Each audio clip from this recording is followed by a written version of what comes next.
Баршаңызға сәлем. Бүгін 52-ші сабақтың есептерін орындаймыз. Сабақтың тақырыбы сағаттың көмегімен уақытты анықтау.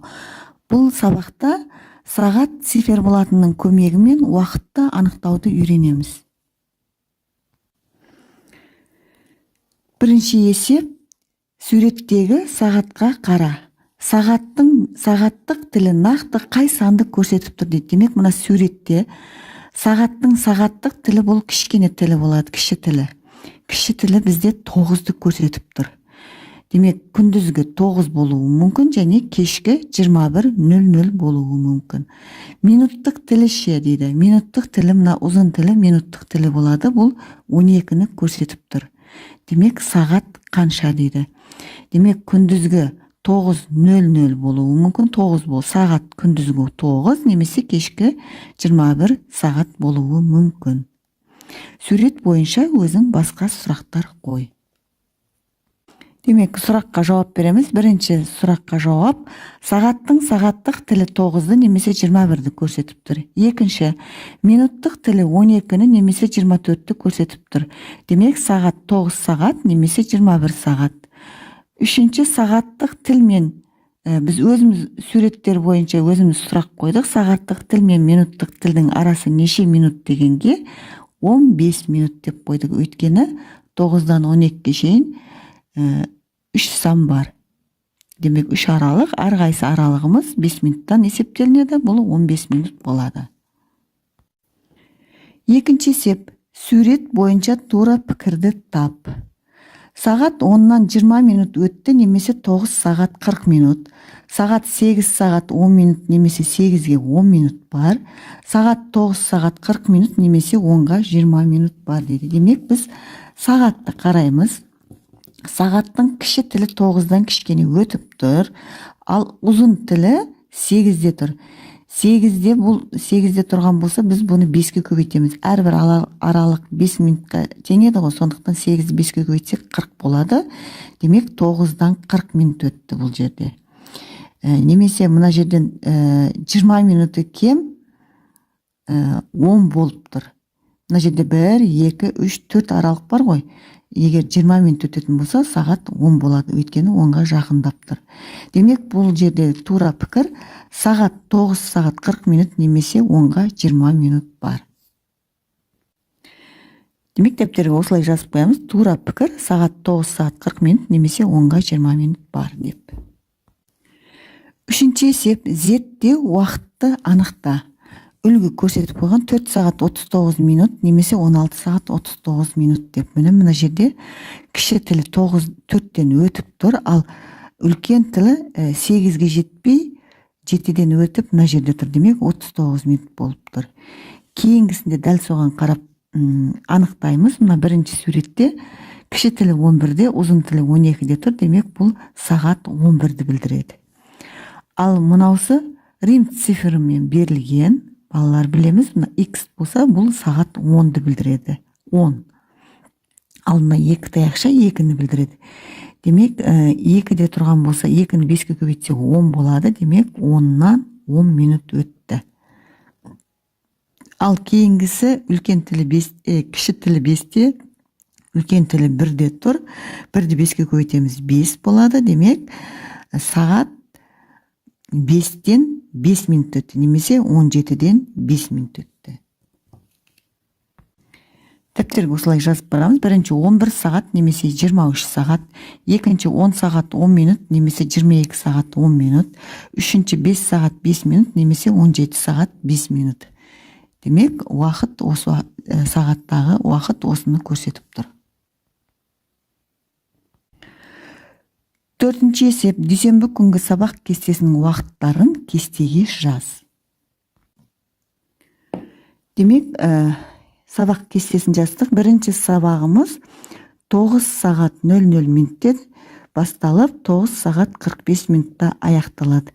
Үзіліс 5 минут болса, екінші сабағымыз 9 сағат 50 минутта басталып, 10 сағат 35 минутта аяқталады. Үзіліс 15 минут болатын болса, 10 сағат 35 минутқа 15 минутты қосамыз, 10 сағат 50 минут болады. Демек, үшінші сағатымыз 10 сағат 50 минутта басталып 11 сағат 35 минутта аяқталады. Тағы да үзіліс 5 минут болатын болса, төртінші сабағымыз 11 сағат 40 минутта басталып 12 сағат 25 минутта аяқталады. Сабақтың ұзақтығы 45 минут. Бесінші есеп электронды сағаттарда көрсетілген уақытты таңертеңгі, күндізгі, түнгі, кешкі сөздерін қолдана отырып ата. Демек, 7 сағат 25 минут көрсетілген бұл таңертеңгі уақыт. Кейінгісі 20 сағат 58 минут бұл кешкі уақыт. Одан кейінгісі 24 сағат 34 минут, 00-ді біз 24 деп білеміз. Бұл түнгі уақыт. Ал 15 сағат 2 минутымыз бұл күндізгі уақыт. Дәптерге осылай жазып қойдық. Таңертеңгі 7 сағат 25 минут, күндізгі 15 сағат 2 минут, кешкі 20 сағат 58 минут, түнгі 12 сағат 34 минут. Немесе 24 сағат 34 минут. Алтыншы есеп күнтізбені пайдаланып жаз мезгілінде неше апта бар екенін анықта. Шілде және тамыз айларындағы күндер санын қос. Қосындының мәніне маусым айындағы күндер санын қос. Күнтізбені пайдаланып, біз жаз мезгіліндегі апталар санын санадық. Яғни жаз мезгілінде 3 ай бар. 3 айдағы апталарды санадық. Бұл жаз мезгілінде 13 апта бар екен. Ал әсінде шілде мен тамыз айларында күндер санын қос деген. Шілде мен тамыз айларында 31 күннен 62 күн бар. Ал енді осыған маусым айындағы күндер санын қосатын болсақ, 62, 30-ды қоссақ 92 күн болады. Жетінші есеп өрнектер құр және олардың мәнін тап. Демек, біріншісінде үлгі көрсетіп қойып, мына жерде кестедегі 28 қосу 33 азайту 44 деп орындаған. Одан кейін 28 қосу 33 азайту 19 деп орындапты. Біз енді жалғастырып 52 қосу 33 азайту 44 деп солай жалғастырып орындаймыз. Үлгідегі берілген жазып аламыз. 28-ге 33-ті қосатын болсақ 61 болады. 61-ден 44 азайтатын болсақ 17. 61-ден 19 азайтсақ 42. Ал 52-ге 33-ті қосатын болсақ 85. 85-ден 44 азайтсақ 41 болады. 85-ден 19 азайтсақ 66. 94-ден 55-ті азайтатын болсақ 39 болады. 39-ға 17-ні қоссақ 56. Және 39-ға 61-ті қоссақ 100 болады. 72-ден 55-ті азайтатын болсақ 17 болады. Ал 17-ге 17-ні қоссақ 34. 17-ге 61-ті қоссақ 78 болады. 8-ші есеп сағат 17 сағат 15 минутты көрсетіп тұр. 1 сағаттан кейін сағат қай уақытты көрсетеді? Демек, 1 сағаттан кейін қай уақытты көрсетеді деп тұр. Біз 17 сағат 15 минутқа 1 сағатты қосамыз. Сонда кейінгі 1 сағаттан кейін қай уақыт болатынын көрсетеді. Ал әсінде сағат күндізгі 11-ді көрсетіп тұр. 2 сағат 45 минут бұрын сағат қанша еді дейді. Демек, оны табу үшін біз 11 сағаттан 2 сағат 45 минутты азайтамыз. 17 сағат 15 минутқа 1 сағатты қосатын болсақ, 18 сағат 15 минут болады. Демек, 1 сағаттан кейін сағат 18 сағат 15 минутты көрсетеді.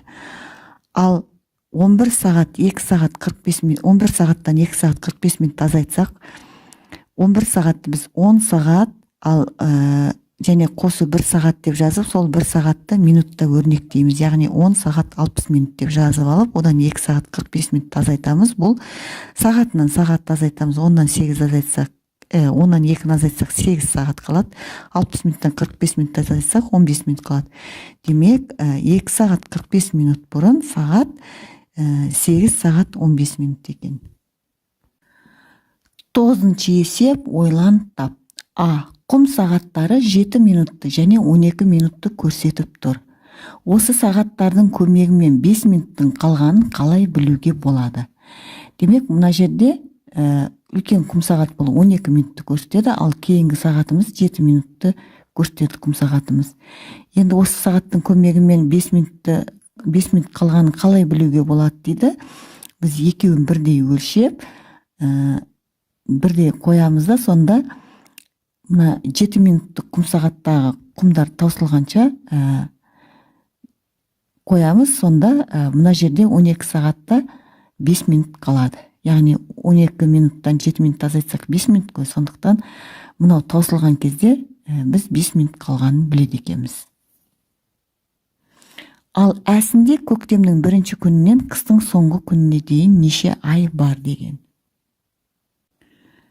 Демек 12 минуттан 7 минут азайтамыз, 5 минут болады. 7 минуттан кейін көрсететін құм сағат тоқтаған кезде 12 минуттық құм сағатта 5 минут қалады екен. Бұл жауабы. Ал әсінде көктемнің бірінші күнінен қыстың соңғы күніне дейін дейді. Көктемнің бірінші күні 1 наурыздан басталады. Ал одан кейін қыстың соңғы күні дейді. Қыстың соңғы күні бұл ақпан айының 28 не 29-на бітеді. Демек 1 наурыздың алдында бір күн алдын орналасқан болады. Демек ендеше бұл жерде 1 жыл болып тұр ғой. Сондықтан 12 ай болады. Ендеше бұның жауабы көктемнің бірінші күнінен қыстың соңғы күніне дейін 12 ай бар. Осымен бүгінгі 52-ші сабақтың барлық есептері орындалды. Каналға тіркеліп лайк басуды ұмытпаңыздар. Сау болыңыздар.